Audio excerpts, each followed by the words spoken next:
안녕하세요 시청자 여러분. 대한민국 젊은 세대의 자유 그리고 안보에 대한 소통을 공감하는 자유와 민주화 산책가제 김성원입니다. 저희는 지난 2편 동안 김황식 선생님과 리더십에 관해서 여러 주제를 가지고 말씀을 나누어 보았는데요. 오늘은 다시금 대한민국의 안보를 주제로 명사님을 모시고 소통의 시간 이어나가도록 하겠습니다.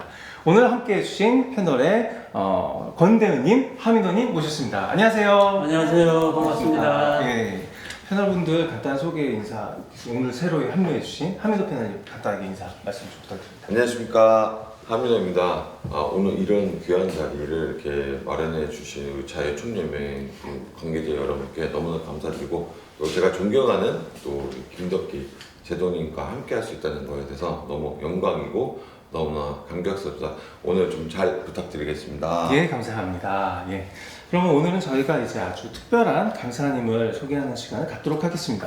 영국 헐 대학교에서 국제정치학 박사학위를 취득하셨고, 청와대 행정관, 합참군사협력과장, 해군본부 정보화 기획부장, 세종대왕함 초대함장, 합참자문위원 등을 역임하셨으며 현재 한국해양전략연구소 객원연구위원과 한국군사학회 부회장으로 활동 중에 계신 김덕기 예비역 제동님 모셨습니다. 제동님 안녕하세요. 네, 안녕하세요. 안녕하십니까. 반갑습니다. 아우 모시게 네. 되어서 영광입니다. 예. 오늘 이렇게 자유민주 산책에 함께 해주셨는데 이 대한민국의 젊은 2030 여러분들께 간단히 인사 말씀 좀 부탁드리겠습니다. 예, 여러분 만나서 반갑습니다. 오늘 자유와 민주화 산책 프로그램에 초청받게 되어서 무한한 영광으로 생각합니다.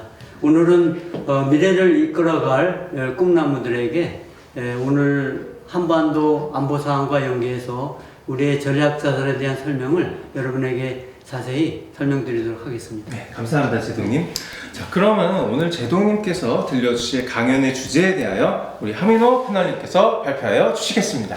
네, 오늘 자유민주산책의 주제는 국제안보, 한국의 전략자산에 대하여입니다. 예, 국제안보, 한국의 전략자산.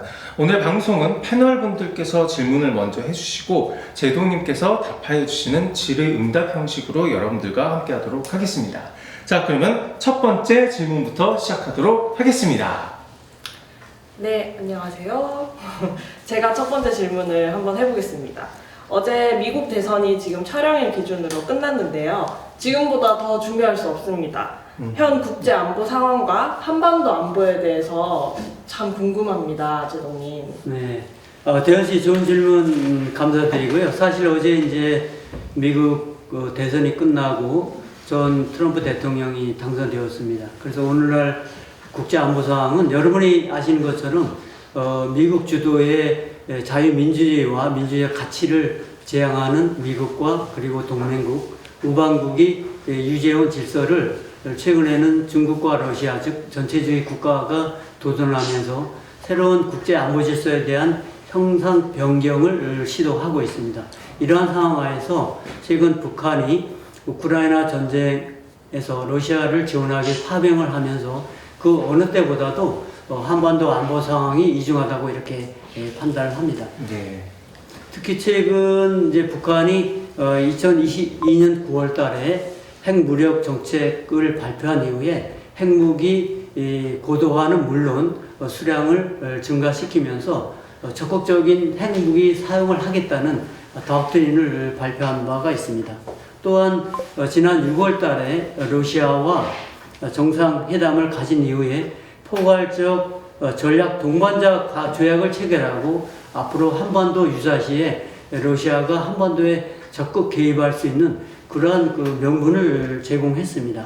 그런데 러시아의 북한이 이제 파병한 이유를 여러 가지로 이제 살펴보면 첫 번째는 이제 군사적인 측면에 여러 가지 큰 의미가 있다고 이렇게 생각합니다. 최근 북한이 핵무장을 강화하면서 미사일도 고도화하고 있는데 그런 와중에 다소 부족한 그런 기술을 아마 앞으로 러시아가 적극적으로 지원할 걸로 이렇게 판단이 됩니다.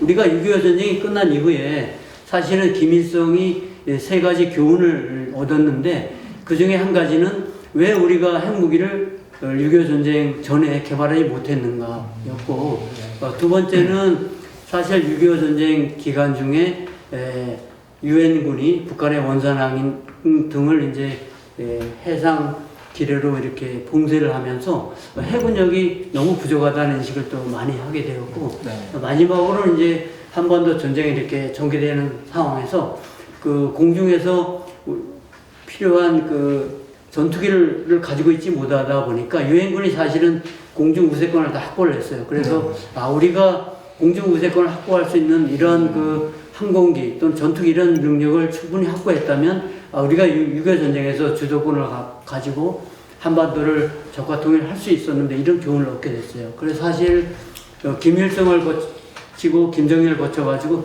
오늘날 이제 김정은이 정권을 잡은 다음에 사실은 북한이 핵무기를 개발하고 핵수량을 늘리고 적극적으로 핵무기를 사용하겠다는 그러한 독트린을 발표하기까지는 이러한 역사적인 교훈이 있다는 것을 여러분이 아마 잘 이해하실 필요가 있다고 이렇게 생각합니다. 그래서 향후 북한이 러시아에 파병한 이후에는 아마 러시아가 북한에게 실질적으로 북한에 필요한 여러 가지 기술이 많이 있는데 예를 든다면 탄도탄 미사일을 발사한 이후에 탄도탄 미사일이 약 100km를 저희가 이제 대기권이라는 그 표현을 많이 쓰는데 100km 이상이 되면 공기가 상당히 부족하다 보니까 사실은 탄도미사일이 비행하기 좋은 이제 여건을 가지고 있고 또 100km가 이하가 되면 공기 밀도가 높다 보니까 탄도탄이 그 대기권으로 들어올 때 그 탄도탄 외부에 열이 굉장히 많이 발생해요. 통상 한 7,000도에서 8,000도 정도 이제 열이 발생하면 이 핵탄두를 보호할 수 있는 그 기술이 필요한데 제가 개인적으로 볼 때는 아직도 북한이 그 기술이 좀 부족하다고 생각을 하고 아마 그런 기술을 러시아로부터 이렇게 좀 받을 걸로 이렇게 판단이 되고 아마 두 번째는 제가 볼 때는 북한이 뭐 SLBM 잠수함 발사 탄도 미사일을 우리가 이제 SLBM Submarine Launching Ballistic Missile 이렇게 표현하는데 SLBM 관련해서도 북한이 러시아로부터 좀 도움을 많이 받을 걸로 판단이 돼요. 사실 북한이 잠수함 전력을 많이 가지고 있는데 이 북한이 가지고 있는 잠수함은 사실은 소련이 만든 잠수함을 중국에 이전을 했고 중국이 다시 이제 북한에 이렇게 전달해 준 그런 무기 체계인데 이 잠수함 관련 기술도 아마 러시아가 도움을 많이 줄 걸 판단이 되는데 김정은이 가지고 있는 꿈 중에 하나는 핵주인 잠수함을 갖고 싶어 하고 있거든요. 그래서 아마 핵주인 잠수함 관련 기술도 러시아가 제공할 걸로 판단이 되는데 그럼에도 불구하고 사실 북한이 함정 건조 기술이 거의 없기 때문에 잠수함 관련 기술은 러시아가 준다고 해도 북한이 100% 수용해서 자기네가 필요한 잠수함을 건조하는 데는 한계가 있다 이렇게 생각합니다. 아, 그러시군요. 예. 예. 그리고 최근에 이제 북한이 가지고 있는 꿈 중에 하나가 이제 우리가 군사 정찰 위성을 이제 2호기를 올렸고 또 3호기, 4호기 계속 올릴 계획인데 네. 정찰 위성에 대한 것도 굉장히 야망을 많이 가지고 있어요. 그래서 지금까지 몇 번 이제 실패를 하면서 아마 러시아가 군사 정찰 관련된 그런 기술도 좀 이전해 주지 않을까 이렇게 생각을 합니다.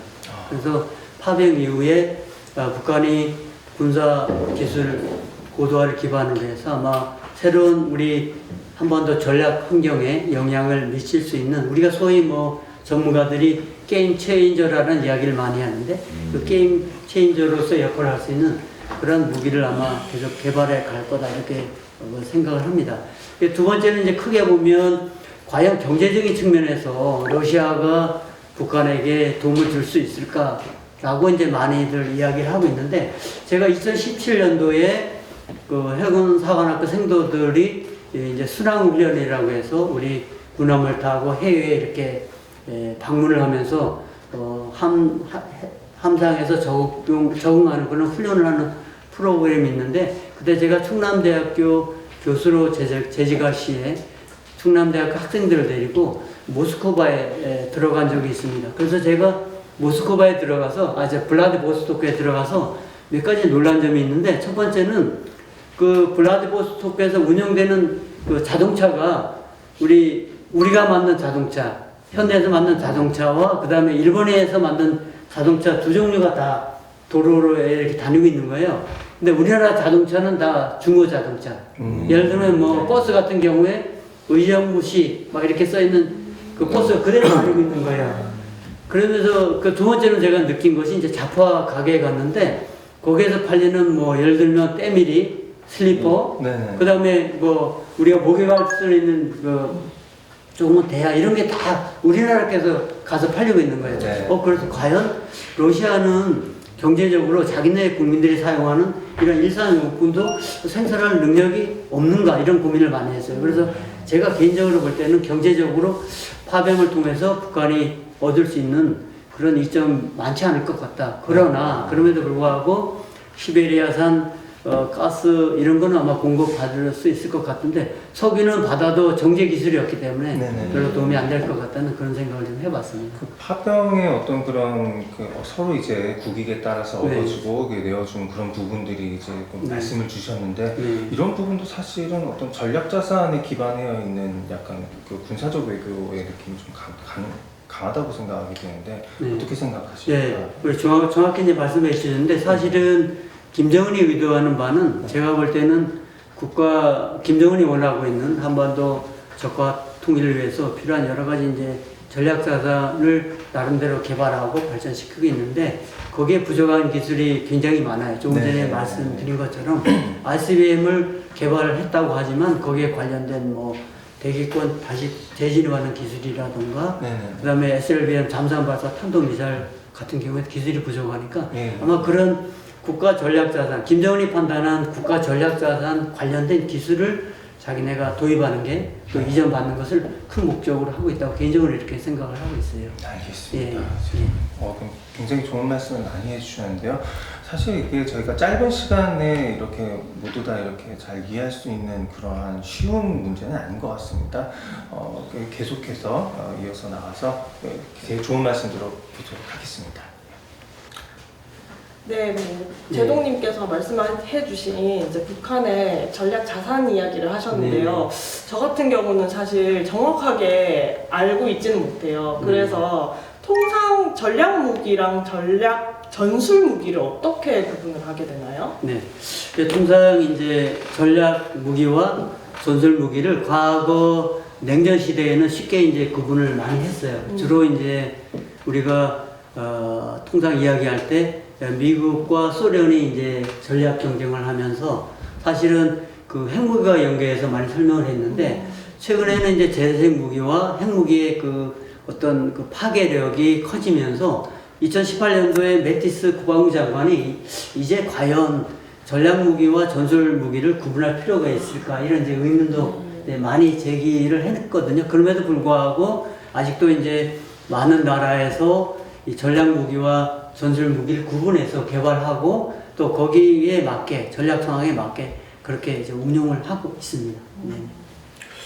그럼 이처럼 그러면 전략 핵무기와 전술 핵무기에 차이점이라는 게 있는 거죠? 네네, 그렇습니다. 어떻게? 사실은 우리가 이제 핵무기 하면 여러분이 알고 있는 것처럼 2차 대전 말기 1945년도에 미국이 이제 일본 나가사키 이제 히로시마에 원자 폭탄을 투하하면서 핵무기에 대한 이제 인식을 하게 되었고 사실은 전쟁이 이제 장기화되는 과정에 미국도 이제 많은 고민을 했죠. 과연 어떻게 우리가 이 전쟁을 종결시킬 수 있을 것인가. 그래서 그 당시에 이제 미국은 두 가지 전략을 구현을 했는데 첫 번째는 일본이 이제 어차피 자원이 부족한 나라니까 전쟁을 하기 위해서는 이제 에너지, 즉 석유 이런 이제 에너지가 필요한데 그러면 일본으로 들어가는 모든 에너지를 차단해야 되겠다 이런 생각을 많이 했어요. 그래서 일명 일본의 주요 항구를 봉쇄하는 역할, 우리가 이제 그거를 뭐 컨테인먼트 파워에서 이렇게 이제 일반적으로 이야기를 하고 있는데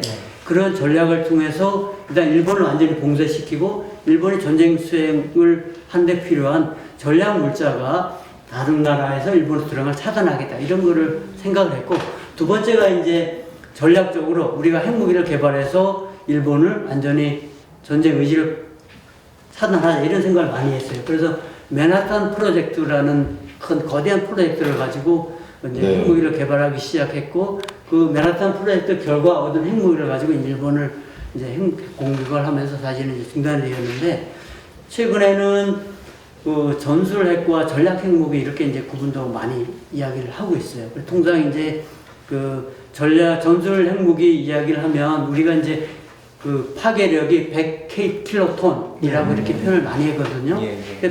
100킬로톤이라고 하면 이제 1킬로톤 같은 경우에는 탄약한 우리 1000kg 네. 오. 정도의 위력을 이제 1킬로톤 이렇게 이야기하는데 아, 네. 전술 핵무기 같은 경우에는 통상 100킬로톤 이하를 이제 전술 핵무기라고 하고 네, 이제 네. 전술 핵무기가 가진 사거리 같은 경우에는 800km 정도 이하를 이제 전술 핵무기 이렇게 구분을 합니다. 예. 그런데 지금 트럼프 대통령이 이제 재임 시에 미국이 이제 여러 가지 다양한 전략 무기를 개발하고 또 전략 무기를 보호하기 위해 시설을 가지고 있는데 이 시설들이 지하 50m 이상 막 들어가 있는 거예요. 그러다 보니까 과연 미국의 입장에서 우리의 전략 무기와 전술 핵무기로 이거를 과연 무력화시킬 수 있는가 이런 고민을 많이 했어요. 그러면서 전술 핵무기에 대한 좀 개념을 바꾸게 됩니다.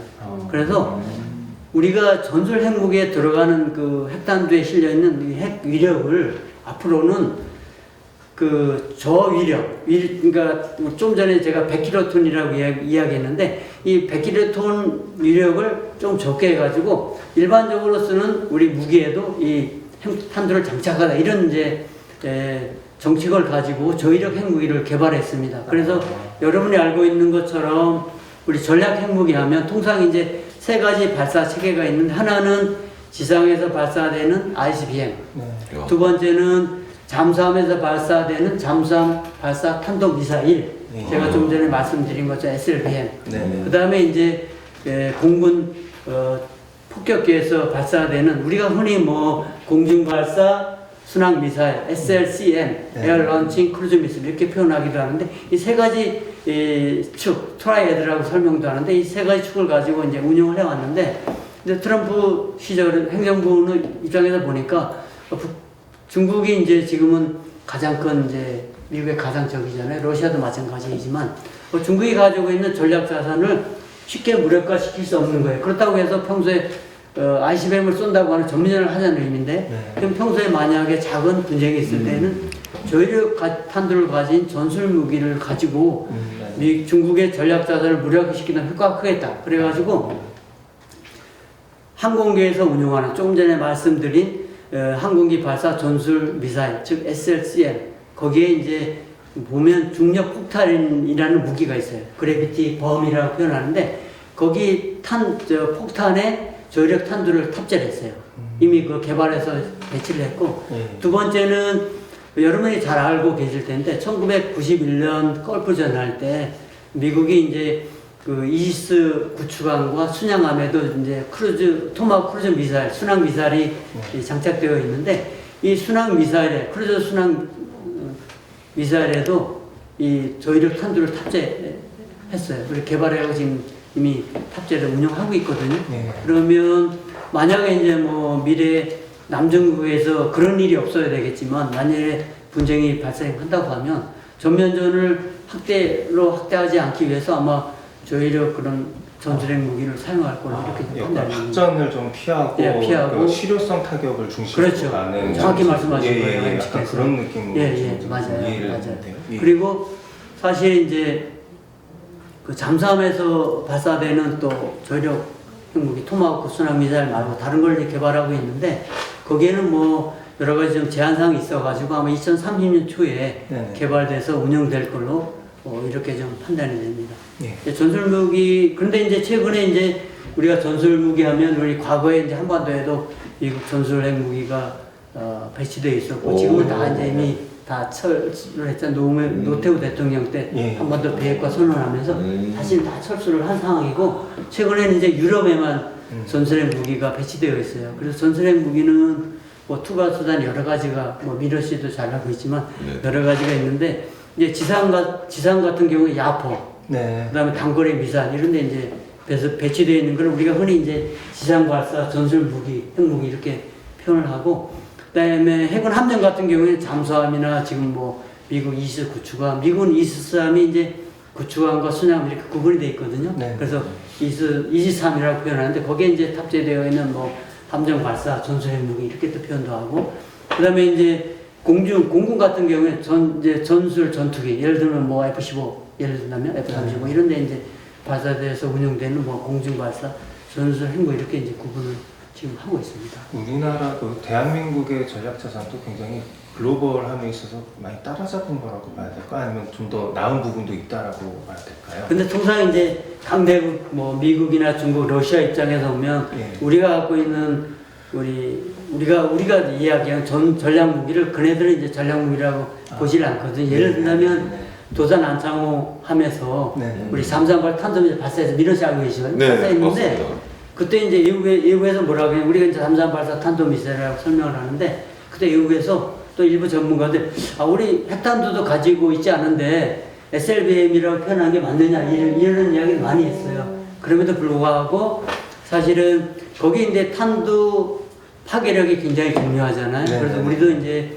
우리가 ADD에서 많은 정책과 전략 그리고 국민들이 이제 낸 세금을 가지고 국방 예산도 증액시키면서 사실은 고기질 관련된 기술을 많이 이제 발전시켰는데 우리 도산 안창호 잠수함에 탑재된 그 SLBM 우리 제가 볼 때는 전략 자산이라고 보는데 그 전략 미사일도 상당한 파괴력을 가지고 있고 네. 그리고 이제 뭐 대현 씨도 알고 있는 것처럼 그 탄두 중량이 또 굉장히 중요해요. 네. 탄두 중량이 무거워지면 네네네. 적을 공격할 수 있는 이제 이 거리가 타격 거리가 짧아지고 예, 예. 탄두 무기의 갑오에 좀 길어지고 하는데 그래서 우리 도산 안창호 함에 탑재된 SLBM도 저는 개인적으로는 우리의 전략 자산이다. 또 이렇게 생각을 많이 합니다. 충분히 자부심을 가질 수 있을 만한 대한민국의 맞습니다. 자랑스러운 전략 자산인 것 예, 예. 같습니다. 네.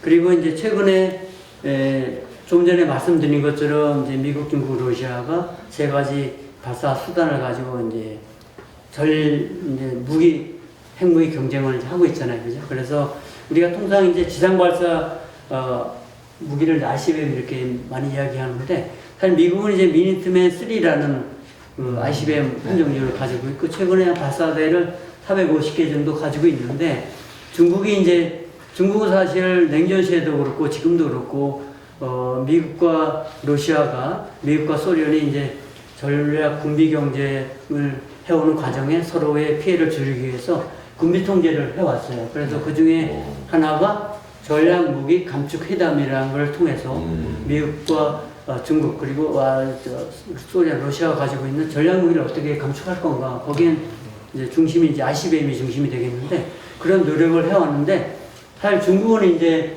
거기에 포함이 안 돼 있다 보니까 자연스럽게 이제 ICBM도 지금 강화를 하고 있거든요. 예, 예. 그래서 오늘 이제 2024년을 기준으로 하면 중국이 한 500개 정도 ICBM을 가지고 있는데 맞네요. 이제 미국이 보니까 2030년에 막 1000기 정도를 가지고 사실은 어떻게 보면 이제 미국을 추월하는 그런 능력을 갖는 그런 계획을 지금 추진하고 있어서 미국도 중국의 어떤 전략 핵무기 확대에 대해서 많은 우려를 하고 있는 상황입니다. 근데 이제 잠수함 발사 이야기를 하면 사실은 미중러가 같이 이제 전략 경쟁을 막 하고 있는데 네. 우리가 이제 우려되는 부분은 우리 한반도를 중심으로 해서 강대국이 다 있잖아요. 맞습니다. 그래서 특히 이제 중국, 러시아가 만일 이제 한반도 유사시에 북한을 도와서 우리를 위협할 수 있는 사실은 잠재적 위협국인데 네네네. 러시아 같은 경우에는 푸틴이 이제 집권을 한 다음에 태평양 함대가 이제 블라디보스토크에 있고 냉전 시에는 소련이 전략적인 영향력 확대를 위해서 아시아 태평양으로 진출을 하고 싶어 했어요. 네. 그래서 베트남에 이제 캄나만을 기지를 임대해가지고 거기에 이제 전략 자산도 전개시켰는데 최근 러시아는 보레이급 그 핵주인 잠수함에 전략 핵무기를 탑재해가지고 사실 이제 뭐 발타 함대나 다른 해역에도 많은 이제 그 핵주인 잠수함을 가지고 있는데 러시아 블라디보스토크 태평양 함대 전력을 많이 강화하고 있어요. 그 의미는 뭐냐면 한반도 유사시가 되면 그 전력을 한반도에 전개시켜서 우리에게 위협을 줄 수 있다는 거거든요. 그래서 우리가 이런 거를 좀 정확히 이해할 필요가 있다 이렇게 생각을 합니다. 미국 같은 경우에는 SLBM으로 이제 트라이던트형을 가지고 있는데 사실은 그 미국은 오하이오급 14척에 이걸 탑재를 하고 있어요. 근데 이제 최근 중국이 한 70척의 잠수함을 가지고 있고 미국이 한 60여 쪽을 가지고 있다 보니까 잠수함 전력이 굉장히 좀 숫자적으로 보면 좀 부족하니까 그런 부분에서 이제 미국이 중국의 전략적인 확대, 특히 인도 태평양의 전략적인 확대를 어떻게 견제할 것인가. 여러분이 알고 있는 아마 A2AD 막 이런 말씀을 많이 들었잖아요. 근데 사실 그 A2라는 것은 중국이 이제 미국이 서태평양으로 들어오는 것을 견제하기 위해서 중국이 설정한 전략인데 네. 사실은 이제 A2라는 것은 Anti-Access. 그래서 미국이 우리 서태평양 남중국해를 중심으로 해서 2,000km 이내 우리를 해남도라고 섬을 아마 알고 계실 텐데 거기에 우리 관광 가시는 분들 굉장히 많던데 거기를 기준으로 해서 한 2,000km 이내로 미국의 전략 자산이 들어오지 못하도록 하는 게 이제 A2 네. 그 전략이고 AD는 에어 디나이얼, 그 지역 거부 전략이라고 이렇게만 표현을 하는데 특히 이제 만약에 이제 미국 전략 자산이 2,000km 이내로 들어오면 네. 중국이 이제 나름대로 차단의 한계가 있다는 의미니까 1,000km 네. 이내로 특히 1,000km 하면 이제 대만에 포함되는 해역인데 그 해역으로 전략 자산이 못 들어오게 하는 것이 이제 그 지역 거부, 네. 에어 디나이얼, A2 이렇게 이제 여러분 이해하시면 되는데 그런 전략을 가지고 있어요. 그래서 미국은 이제 트라이널도 가지고 있고 그러면 중국의 입장에서 과연 미국의 이러한 전략 자산, 전술 자산에 대해서 어떻게 해야 되는가 많이 고민을 하고 있어요. 미런 씨도 고민 많이 했고 대현 씨도 그제 그런 고민 많이 해봤잖아요, 그렇죠?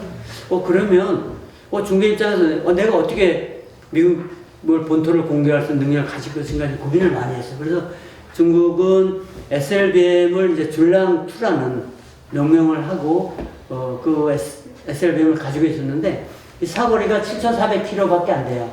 그러니까 사실 미국 본토를 공격할 수 없는 거죠. 그래서 이제 중국 입장에서 보면 안 되겠네 그래가지고 지금 줄랑3라는 그 SLBM을 개발하고 있어요. 그래서 사거리가 한 12,000km 정도 되고 그 다음에 옛날에 우리 이제 고구려 신라 삼국시대 그리고 이때 중국의 당나라라는 나라가 있었잖아요. 그래서 우리가 뭐 명계소문이 막 당나라 태도하고 그랬는데 이 당나라 이름을 따가지고 중국은 지금도 이제 그 잠수함, 핵주인 전략 잠수함을 명명을 할 때 중국의 역사에서 중국을 빛낸 그 나라 이름을 따요. 그 당나라라는 이름을 따가지고 당급의 그 미국 본토를 공격할 수 있는 SLBM, 줄랑3를 지금 탑재할 계획이거든요. 거의 개발이 완료됐고 그 당급 SSBM은 이제 개발하고 있는데 거의 마무리 이제 조만간 될 것 같아요. 우리나라에서 얘기하는 당의 어떤 이미지와는 많이 다르네요, 그죠? 그렇죠, 맞아요. 우리나라 뭐 당나라 맞습니다. 뭐 이렇게 얘기. 우리는 많이 개별을 당했는데 중국의 입장에서는 뭐 진나라도 굉장히 왕성했으니까 뭐 진급 처음에 이제 진급이라는 SSBM에 진급이라는 그걸 붙였었거든요. 굉장히 그 본국에 대한 자부심이 엄청나게 크네요, 중국은. 정말. 맞아요, 네. 맞아요. 우리도 이제 그 건조하는 네네. 수상함이나 잠수함에 우리나라를 빛낸 위대한 인물. 예를 들면 네. 제가 세종대왕 함장을 했잖아요. 네, 최대한 우리 역사에 빛나는 광원에 가면 이제 빛나는 인물 중에 뭐 세종대왕도 계시지만 이순신 제독도 있잖아요. 그래서 우리가 초대 이지섬을 이제 만들 때 이 함정을 어떻게 명명할 것인가 네네네. 고민을 많이 했어요. 그러면서 우리가 세종대왕함이라고 붙여야 되겠다라고 고민을 많이 했고 네네. 미국 같은 경우에는 항공모함에는 미국을 위대하게 이끈 대통령 이름을 그렇게 붙이고 있어요. 루즈벨트. 뭐 레거나 뭐 이렇게 예, 예. 포드나 뭐 이렇게 붙이는 것처럼. 그래서 우리 이순신 제독 이름도 이제 고민을 많이 하다가 네네. 우리가 이제 흔히 설명하는 한국형 구축함은 이제 세 가지 발전하고 있는데 두 가지 형 최초 함을 이제 이순신함 이렇게 이제 이름을 붙였어요. 예, 죄송해요.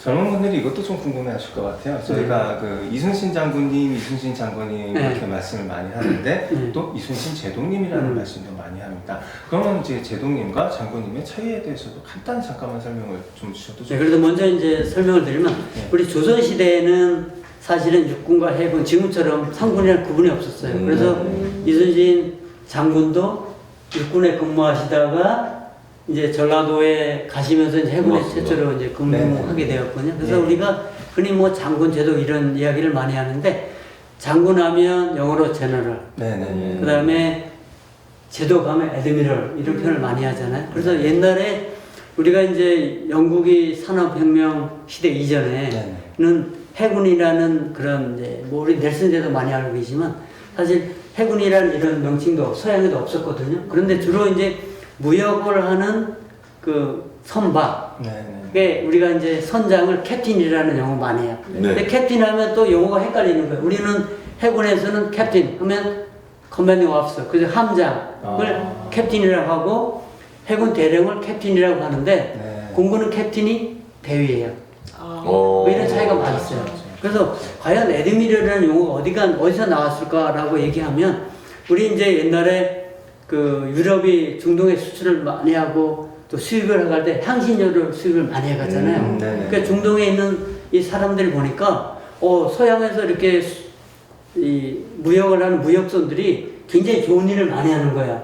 그래서 그 선장을 소위 말해 애드미럴 에드마이어, 걔는 이제 중도에 에드마이어라는 용어를 쓰는데 존경한다는 의미를 가지고 막 부르다가 결국 이제 거기에 선장을 에드미럴이라고 부르고 그게 이제 우리 근래 오면서 이제 해군이 생기고 하면서 에드미럴이라는 용어가 그렇게 이제 이게 생기게 됐어요. 그래서 그 에드미럴 배경에는 존경한다, 에드마이어, 뭐 이런 용어가 발전해 오다가 에드미럴 이렇게 됐어요. 그러니까 제 얼굴이 좀 다르게 보이지 않아요? 그래서 김덕기 존경하는 대통령이 갑자기 존경심이 마음에 들어요. 네. 그러다 보면 여러분이 이번 기회에 이렇게 한번 이해하고 하시면 이렇게 좋은 질문 해주셨어요. 꼭 알고 싶어 하실 것 같았어요. 네. 네. 잠시 쉬었다가 세 번째 질문 들어가도록 하겠습니다. 예, 이어서 세 번째 질문 들어가도록 하겠습니다. 그럼 제동이 우리는 북한의 핵과 미사일 위협에 대응하기 위해서 전략무기, 전술무기를 어떻게 지금 개발하고 있는지가 너무 궁금합니다. 그래요? 네네. 근데 사실은 우리가 이제 전략무기나 전술 핵무기 다 마찬가지인데 몇 가지 조건을 우리가 가지고 있는 게 굉장히 중요해요. 그래서 우리가 무기를 개발하면 사실 이제 방사청이나 뭐 실제 개발하고 있는 ADD나 그 다음에 방산업체들이 이제 많은 고민을 하는데 첫 번째는 생존성을 가져야 됩니다. 예를 들면 세종대왕을 제가 인수를 했지만 세종대왕 제가 인수하는 입장에서 북한이 이제 생화학 무기나 이런 무기를 많이 가지고 있잖아요. 그러면 만약에 우리가 해상에 작전하는데 북한이 핵무기를 화학무기나 이런 걸 발사했을 때 우리 어떻게 생존할까 이런 고민을 많이 해야 되잖아요. 그래서 사실은 세종대왕 같은 경우에 이러한 그 생화학 무기에 대응해가지고 두 가지 이제 그 우리가 대책을 강구하고 있는데 첫 번째는 여러분이 이제 군생활 민원식 군생활 하면 우리 저 화학무기 대비하면 뭐 방독면 쓰고 훈련하잖아요. 그런 것처럼 우리 함정에도 외부에서 그런 공기가 못 들어오도록 필터링이 설치되어 있어요. 그럼 화학무기 공격받으면 바로 할 수 있고 두 번째는 어떻게 해놨냐면 함정 실내 공기하고 밖에 공기가 차이를 두는 거예요. 실내 공기가 세면 밖에 공기를 밀어낼 수 있는 그런 시스템을 구축해서 실제 함정이 화학무기 공격을 받아 대응할 수 있는 것처럼 생존성이 굉장히 중요하다. 예. 왜냐하면 내가 북한이 이제 앞으로 이제 고위 정찰위성을 올릴 거잖아요. 그러면 내가 가지고 있는 이 전략이나 전술 자산이 보호를 받아야 되니까 그 생존성을 어떻게 구현할 건가 이게 굉장히 중요하다. 이게 판단되고 두 번째는 만약에 이제 북한이 우리를 공격하면 우리가 나중에 뭐 킬체인이든 뭘로 막 대응을 해야 되는데 신속하게 대응을 할 수 있어야 돼요. 그래서 우리가 걸프전 1991년 걸프전 할 때 미국이 신속하게 대응하기 위해서 지상에서 발사하는 무기뿐만이 아니라 쿠웨이트 뭐 이런 데서 그 다음에 해상 지중해나 이런 데서 발사하는 무기 그 다음에 공중에서 발사하는 이런 공격 무기가 신속하게 대응할 수 있는 그런 체계를 구축해 놨고 신속성과 연계해가지고 또 연속성을 가져야 돼. 예를 들어가지고 내가 A라는 표적 하나를 지정해 놨는데 이 표적이 한 번 공격을 안 되면 연속해서 공격을 해야 되잖아요. 그래서 우리가 여러분이 알고 있는 킬체인이라는 용어를 많이 알고 계시는데 그게 사실 걸프전 때 나온 이야기예요. 그렇군요. 네, 그래서 후세인이 갖고 있는 전략 표적을 공격했는데 공중으로 공격이 안 되면은 지중해에 있는 이에스 구축함이 순항 미사일을 발효가 또 타격을 하면서 표적이 이제 무력화되면 다른 수단을 강구하는 것처럼 연속성을 갖는 게 또 중요하고 세 번째는 정확성을 가져야 되거든요.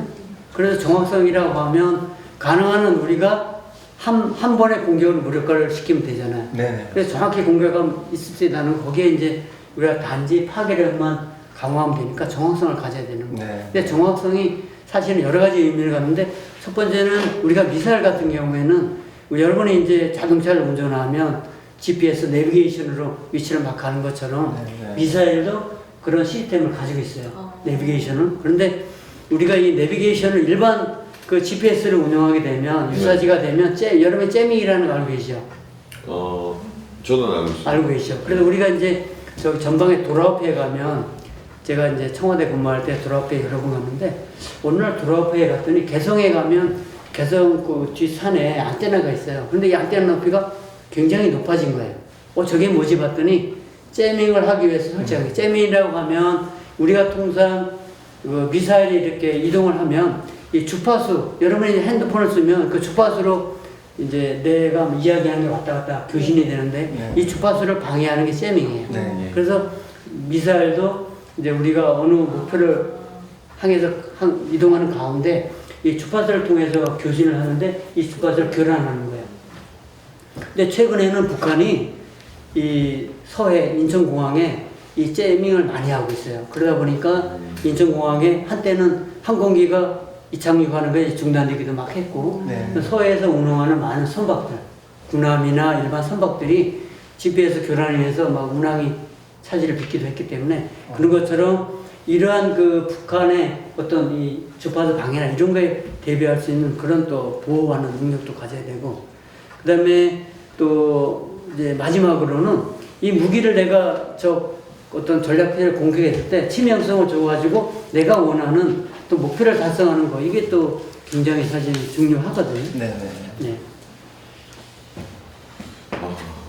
그러면 정말 이게 여러 가지의 많은 거를 좀 복합적으로 다 전략 자산과 그런 걸 다 운영하는 그렇죠. 그러니까 우리가 이제 무기를 개발할 때는 여러 가지 많은 기술이 필요한데 조금 전에 말씀드린 것처럼 우리 이제 군사 통신 이성이 올라가 있잖아요. 그러면 나중에 우리가 이제 GPS를 실제 운영할 수 있는 전문 군사 통신 위성 예를 들면 중국이 이제 바이더라는 그 위성을 올려가지고 중국이 운영하는 모든 GPS를 그 위성을 통해서 운영하는 것처럼 미국 같은 경우에도 일반 GPS 운영하는 위성이 있고 그 다음에 군사 위성이 있거든요. GPS 우리도 이제 앞으로는 군 전용 GPS를 올려가지고 우리가 운영하는 군사 전술 차량이라든가 미사일이 그 군사 위성을 전부 운영할 수 있도록 그렇게 좀 구축할 필요가 앞으로 있습니다. 굉장히 중요한 말씀을 해주신 것 같은데 저희가 이제 자동차도 GPS 업데이트를 하지 않으면 맞습니다. 더 이상 어떤 길이 뭐하세요?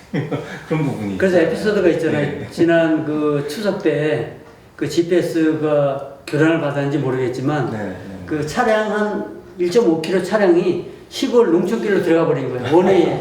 그래가지고 3시간인가 그 차량들이 올스톱한 경우가 있거든요. 이런 것처럼 이 GPS가 우리 일반 생활뿐만 아니라 실제 전쟁 시에도 굉장히 중요한 역할을 많이 합니다. 이 부분은 사이버하고 그쪽 분야가 또 좀 네, 그렇죠. 연결이 쉽게 정확히 질문하시는데 지금 우리 그 정부에서 이 사이버 안보와 연계해서 지금 디도스 공격 어제부터 막 그저께부터 받고 있잖아요. 이 정도도 마찬가지 다 관련된 분야라고 판단이 됩니다. 예, 그럼 제동님 그 굉장히 이제 중요한 말씀을 해주셨는데 그러면 이제 우리 젊은 세대분들이 궁금해하실 만한 부분이 그러면은 우리나라에서 대한민국에서 자랑할 만한 전략 무기와 전술 무기가 좀 있을 것 같은데 네네. 그 부분에서 간단히 좀 설명 좀. 제가 그 전략 무기를 이제 육군, 공군, 해군 이렇게 이제 구분해서 설명을 드리면 여러분이 아마 지난 10월달에 국군을 행사할 때 우리 성남 비행장에서 보여드린 것도 있고 실제 이제 광화문에서 서울역까지 막 이제 시가 행진을 하면서 그때 앞에 이제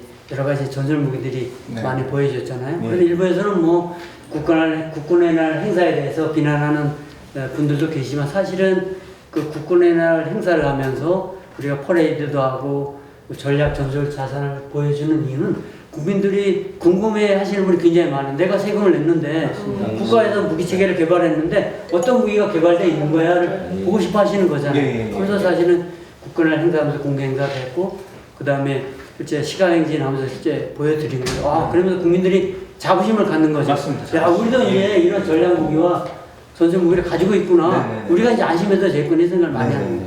그래서 먼저 이제 우리 육군이 가지고 있는 그 전략 무기를 본다고 하면은 현무2 지대지 탄도미사일, 서울간 뭐 300에서 500km 정도 되는 단거리 탄도미사일하고 현무4 지대지 탄도미사일을 저는 이제 전략 자산이라 이렇게 보고 있고, 그다음 최근에 이제 현무4 고위력 네. 탄도미사일 개발하고 이렇게 운영을 하고 있거든요. 근데 해군 같은 경우는 이제 이게 수상함하고 잠수함으로 이렇게 구분해서 이렇게 많이 이야기를 할 수 있는데, 제가 함장할 때 세종대왕함에도 해룡이라는 그 전술 디대지 함대지 이제 지상 표적을 공격하는 그 미사일이 탑재되어 있어요. 네네네. 거기에는 완전히 비밀 장소로 돼가지고 누구 못 들어가고 이제 함장이나 이렇게 들어가고, 사실은 우리 전략사령부가 이제 10월 1일부터 창설이 됐잖아요. 그래서 전략사령부에서 이 전략 무기를 운용을 하는데 이제 그렇게 관리가 되고, 그 다음에 잠수함에서 우리 SLBM이라는 용어를 이제 많이 듣고 친숙해졌는데, 거기에 이제 현무4도 시리즈가 몇 개 있는데 그 네 번째 시리즈가 SLBM, 사실은 이제 우리 잠수함에서 지상 전략 표적을 공격하는 전략 무기고요. 근데 공군 같은 경우에는 철룡이라는 공대지 미사일이 있는데, 이게 이제 앞으로 개발되면 KF-21에 탑재되는데, 이걸 이제 저는 개인적으로 이렇게 전략 미사일이라 구분하고 있는데, 소대는 말씀드린 것처럼 사실 전략 무기와 전술 무기를 구분하는 건 애매하지만 통상 이 정도로 이렇게 구분을 하시면 될 것 같다는 생각이 많이 듭니다. 제가 제동님 말씀 들어보니까 이 전략과 전술에 대한 어떤 구분 자체는 약간 목적성에 따라서 좀 달라지는 부분이 요즘 더 그쪽으로 구분이 좀 더 많이 되어지는 경향이 좀 있는 것 같습니다. 예, 그럼 제동 그 전술 무기로서는 좀 뭐가 있을까요? 그 전술 무기 하면 우리가 뭐 천무, 육군의 운영 천무, 차량식으로 생긴 거기에 다연장 로켓을 운영하는 천무.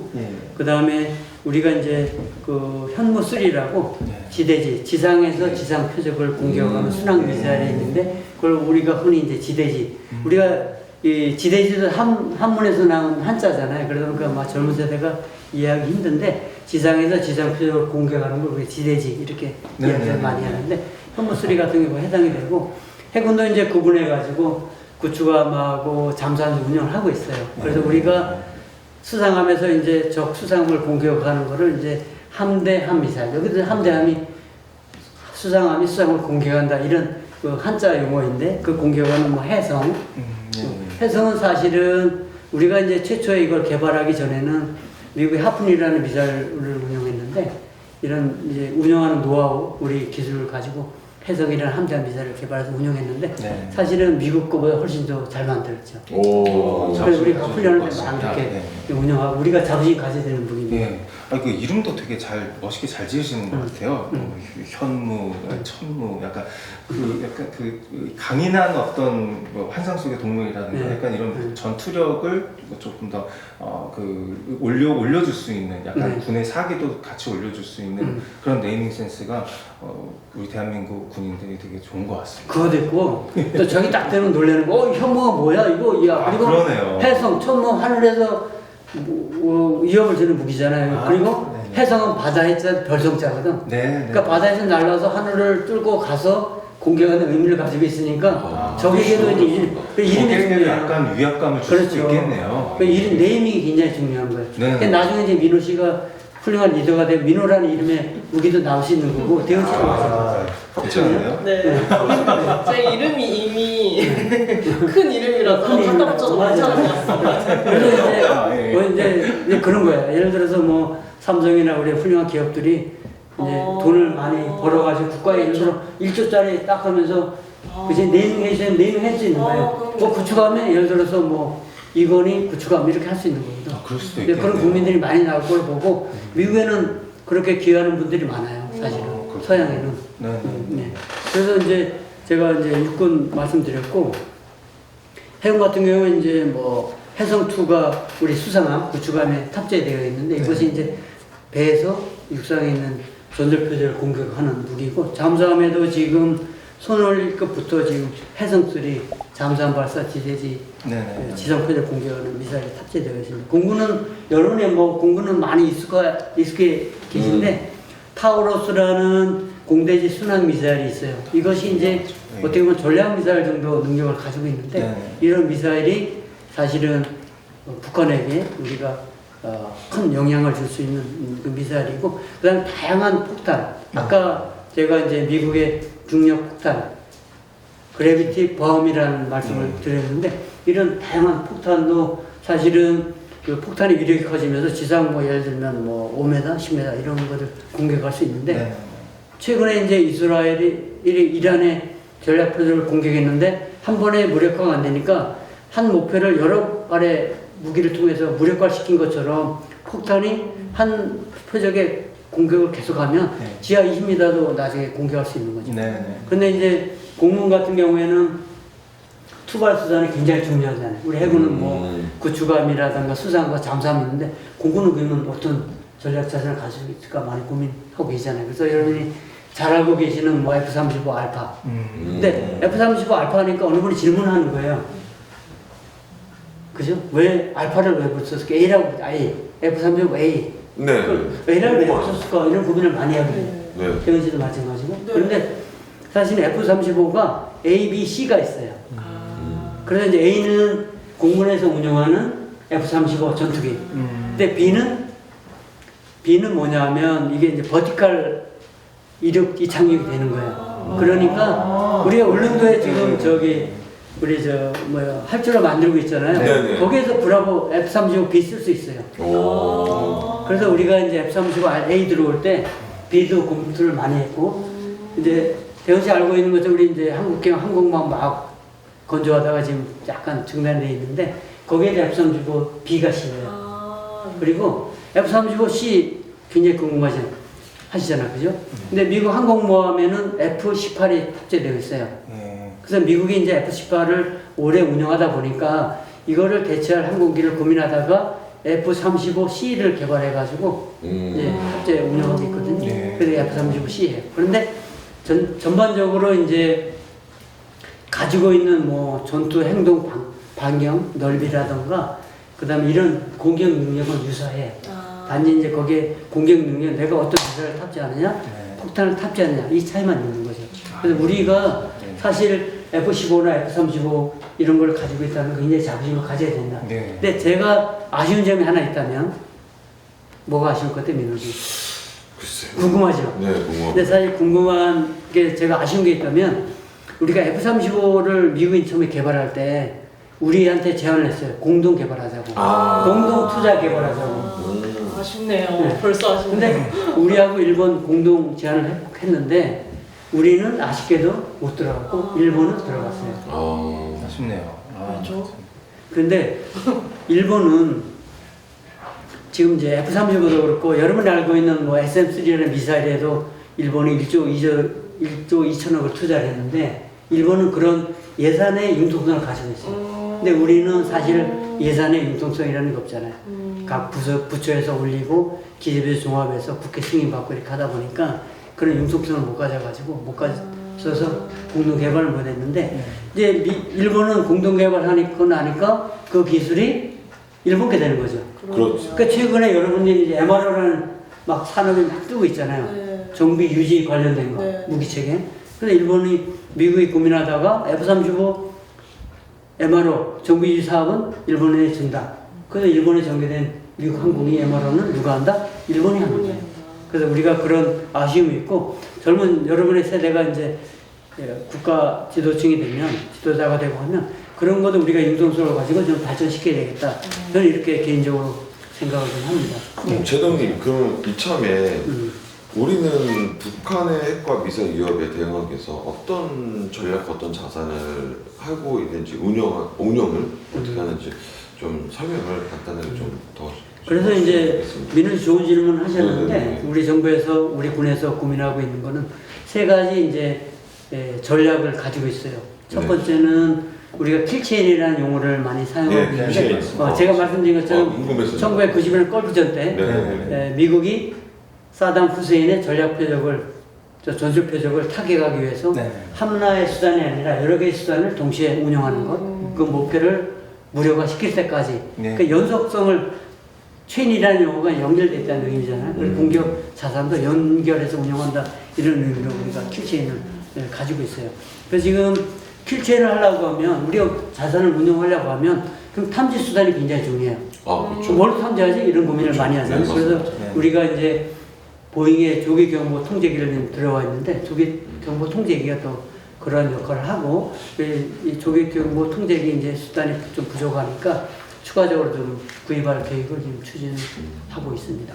네. 두 번째는 그 그린파인 레이더라고 제가 해군본부 이제 정보계획부장할 때 우리나라 모처에 설치되어 있는 그린파인 레이더가 올라갔는데 그린파인 레이더는 북한이 발사하는 그 다음에 뭐 ICBM이 됐던 그 다음에 전술 미사일이 됐던 모든 미사일을 탐지해서 전파하는 그런 능력을 가지고 있어요. 그래서 지금 우리가 최초에는 이제 2대의 그린파인 레이더를 가지고 있다가 지금 몇 대로 확대해가지고 북한에서 전 영역에서 전 지역에서 발사하는 그런 미사일을 다 탐지할 수 있도록 그렇게 하고 있고 그 다음에 세 번째는 뭐 제가 자부심을 가지고 생각하는 23 민호 씨 알지? 스파이어 레이더 네. 그 레이더를 가지고 이제 네. 탐지해서 다 전파를 할 수 멋있습니다. 있고 멋이죠. 네. 그 다음에 이제 탐지를 했다 그러면 이제 요격 수단을 가져야 되잖아요. 그래서 다양한 요격 수단. 아까 제가 앞에서 말씀드린 것처럼 육군이 가지고 있는 뭐 핵무, 네. 그다음 순항 미사일, 해군 주간과 잠수함이 갖고 있는 뭐 이런 해상투과 같은 순항 미사일, 그다음에 공군이 갖고 있는 뭐 타워로스라든가 슬래미알, 공대지 순항 미사일, 폭탄 이런 게 이제 킬체인의 핵심 요소이고 사실은 이런 게 복합적으로 다 갖춰져야지 효과적으로 킬체인 효과를 발휘할 수 있다 이렇게 생각을 합니다. 알겠습니다. 그다음에 이제 두 번째로 우리가 고민하는 게 한국형 미사일 방어 체계. 여러분이 아마 젊은 세대가 좀 기억할지 모르겠는데 옛날에 레이건 대통령 때 미사일 방어 해갖고 발라스틱 미사일 디펜스, MD 뭐 이런 거를 막 구를 했었어요. 그때도 최근에 이거는 그러면 사드랑 약간 비슷한 개념이 그래서 사드도 이제 큰 차원에서 보면 일부 하나의 수단, 하나의 수단이거든요. 그래서 그때도 이제 미국 정부에서 우리 정부한테 그런 미사일 방어를 하려면 미국도 단독으로 안 되잖아요. 전 세계 미사일 방어할 수 없으니까 지역 거점 이 방어 체계를 구축하는 게 필요하다 이런 인식을 많이 했고 우리한테도 미사일 방어 체계를 구축하자 이런 고민을 많이 했어요. 그래서 최근 우리도 이제 한국형 코리아 타입 미사일 디펜스 시스템을 구축하기 위해서 네. 우리가 KAMD 코리아 에어 앤 미사일 디펜스 시스템을 이제 구축을 하고 있고 우리가 그걸 한국형 미사일 방어 체계 이렇게 표현을 하고 있습니다. 그래서 앞에서 말씀드린 것처럼 그러면 우리가 어떤 수단을 가지고 어떤 탐지 수단으로 이거를 대응할까 이런 고민을 많이 하잖아요. 네. 그래서 민호 씨가 설명해 주신 것처럼 뭐 지상에는 이제 그런 그 사드나 팩스리 이런 네. 레이더가 있고 또 그린파인 레이더가 있고 네. 그다음에 이제 바다에서는 이제 이지스 구축함에 그런 레이더가 이제 있습니다. 그래서 이런 탐지 수단이 이제 굉장히 중요하고 그다음에 우리 정부에서는 탄도탄 작전 통제소를 그 오산에 이렇게 설치해서 운영을 네. 하고 있어서 이런 요격 수단이 잡으면 모든 정보가 합장과 이제 오산에 있는 우리 작전센터로 다 이렇게 가도록 그렇게 되어 있습니다. 네. 너무 그래서 또 탐지 수단 중 하나는 인공위성이에요. 네. 우리가 이제 정찰위성 계속 올라가고 있잖아요. 네. 그래서 정찰위성 보니까 오늘 아침에 보니까 북한의 모처에 뭐 수영장을 찍어가지고 이렇게 보내줬는데 이제 정상적으로 훌륭한 역할을 하고 있는 거예요. 네. 대한 시간에 세금이 제대로 쓰였다 이거야지. 네, 우리가 네. 구축하고 있으니까 뿌듯하네요. 얼마나 좋아, 그죠? 네, 그런 자부심을 가져야 될 것 같고. 네. 그다음에 그 민호 씨가 이제 사드 말씀하시고 네. 사드하면 우리는 참 가슴이 굉장히 아파요. 그렇죠. 중국이 이제 그렇죠. 뭐 송주에 사드 들어오는 것 때문에 네. 사실 뭐 우리한테 보복도 하고 했는데 이것과 연계해서 제가 할 말 있어요. 뭐겠어요? 글쎄요. 글쎄요.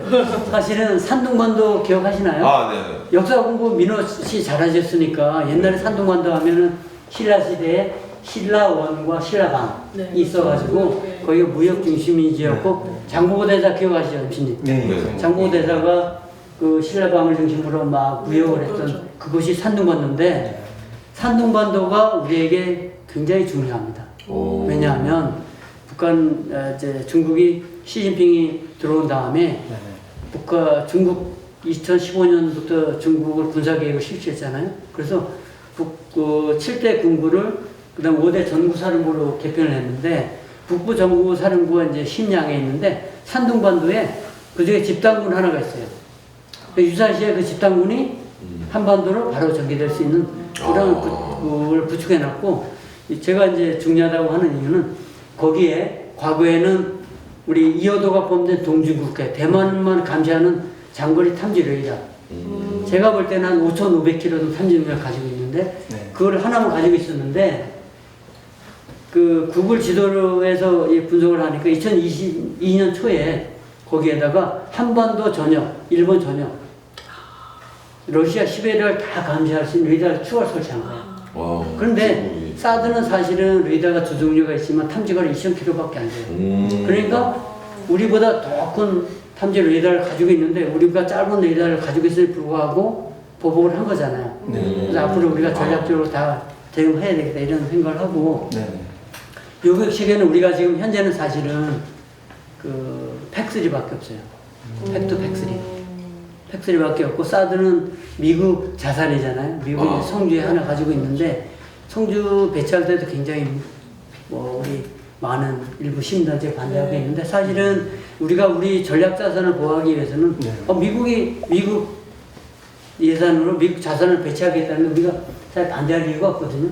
그네들이 배치하고 미국 자산과 우리 자산을 보여주면 굉장히 좋잖아요. 그래서 우리가 그런 측면에서 우리 젊은 세대들하고 공감대를 형성해 나갔으면 좋겠다 이런 생각을 많이 하고, 사실은 미국도 사드를 1년에 생산하는 대수가 적어서 많이 배치를 못했고, 향후에는 지금 구암에 좀 배치하려고 생각을 하고 있어요. 배치하는 이유는 북한이 가지고 있는 SLBM이 아마 사정거리가 한 2,200, 2,500km 정도 되는데, 북한 원산항에서 광안까지 간 그 사정거리 내에 다 들어가 있고, 이제 중국의 다양한 미사일부터 보호하기 위해서 그렇게 고민하고 있고, 그리고 그럼 우리가 사드에 대한 우리 추가 배치 이런 것도 우리가 고민해야 될 생각하고, 그 다음에 해군도 이제 작년 지난 7월 달에 우리 SM-3 도입하는 걸 의사결정을 했잖아요. 그래서 이제 이지스함에 SM-3가 탑재가 되면, 지금 현재 우리가 구축하고 있는 KND는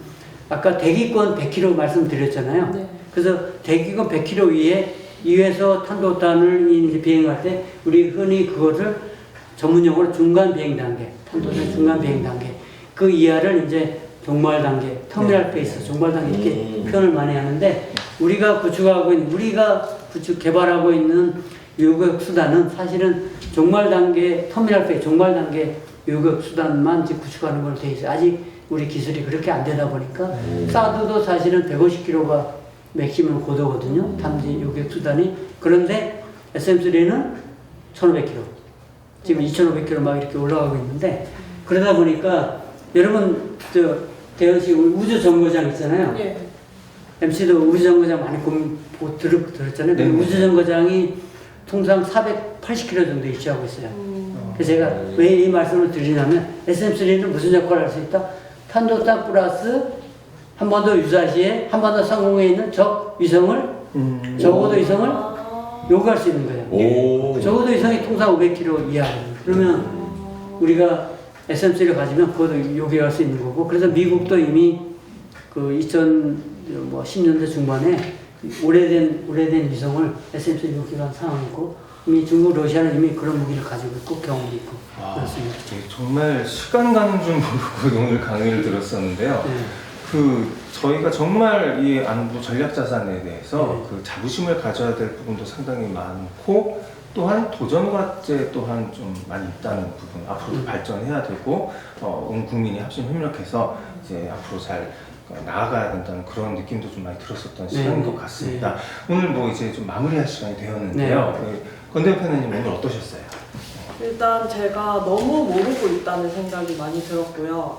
너무 모른다는 거는 우리가 부족한 부분도 너무 모르지만 우리가 가지고 있는 강점도 너무 모른다는 생각이 들어서 이번 시간이 너무 유익했던 것 같습니다. 강점을 모른다. 네, 저희가 굉장히 중요한 말씀하시는데. 예. 우리 하민호 편의님 어떠셨어요? 저는 제동님이 설명을 너무 잘해주셔서 궁금증이나 좀 그런 게 더 많은 시간을 했으면 좋겠는데, 네, 맞습니다. 근데도 이게 너무 시간이 부족하다 보니까 다음 채널에도 꼭 예. 개인적으로 아유. 한 번 더 그런 기회를 주시면 네, 기회를 주시면 너무 뭘 좋겠고 혼자 들으려 그래. 네. 같이 들어야지. 다음 방송이든 개인적이든 꼭 특강처럼 이런 강의를 꼭 해주셔서 너무 좋겠어요. 너무 유익한 시간이었습니다. 저는 너무 빨랐어요. 방송이 나오고도 한 몇 번 돌려봐야 될 것 같지 않으세요? 복습 꼭 필요할 것 복습 같습니다. 필요할 그래 복수가님 제가 시험을 볼게요. 만나서 식사할 때 제가 꼭 확인을 하고 대답을 잘하시면 제가 점심이나 저녁을 사고 네. 못하시면 네. 제가 뺏어 먹는 걸로 그렇게 하겠습니다. 확인은 제가 따로 올리도록 하겠습니다. 예, 오늘은 김덕기 예비역 제동님을 모시고 대한민국의 안보 전략 자산과 그리고 국제 안보 정세에 대하여 많은 말씀을 들어볼 수 있었습니다. 국가를 지탱하고 발전하는 데 있어서 국방 안보의 중요성은 역시나 무엇보다 중요한 부분임을 다시 한번 되새길 수 있는 소중한 시간이었습니다. 함께 해주신 김덕기 제동님, 패널로 참여해주신 권대현님, 하민호님 감사합니다. 감사합니다. 네, 감사합니다. 예, 저는 다음 시간에 찾아뵙도록 하겠습니다. 자유야 민주야 산책 가자. 다음 시간에 봬요. 감사합니다.